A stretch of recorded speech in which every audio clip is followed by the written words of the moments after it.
Hello, চলে এসেছি আরও একটা নতুন মিনি ব্লগ নিয়ে তোমাদের কাছে। দাঁড়াও, তোমরা হয়তো ভাবছো তোমাদের ওখানে কি এখনও শীত আছে। না না, এটা এখনের ভিডিও না, কয়েক মাস আগের ভিডিও। ওই যখন শীত ছিল, শীতকালের সময়কার ভিডিও।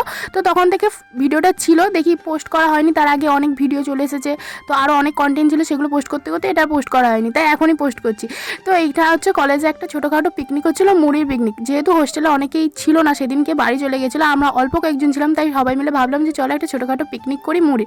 তো এইসব কিনে আনা হয়েছে, মুড়ি, গাজর, শশা টশা, চানাচুর, চপ টপ সব কিছু কিনে এনে এখানে মাখানো চলছে। আর বিশ্বাস করো, সবাই মিলে এই যে মানে পিকনিক করার যে মজা, সেটাই আলাদা। দেখো, সবাই কোর্স কমপ্লিট করে তো সবাই বাড়ি চলে যাবে, কিন্তু থেকে যাবে এই স্মৃতিগুলো।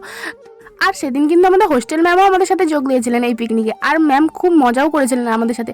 তো যাই হোক, মুড়ি মাখাটা সেদিন এত পরিমাণ টেস্টি হয়েছিল যে কয়েক মিনিটের মধ্যেই সব শেষ হয়ে গেছিলো। তো এই আর কি, ভিডিওটা কেমন লাগলো অবশ্যই জানিও। আর ভিডিওটা যদি ভালো লেগে থাকে অবশ্যই চ্যানেলটাকে সাবস্ক্রাইব করে দেবে, পাশে থাকা বেল আইকনটা বাজিয়ে দিও। দেখা হচ্ছে পরের ভিডিওতে, টাটা।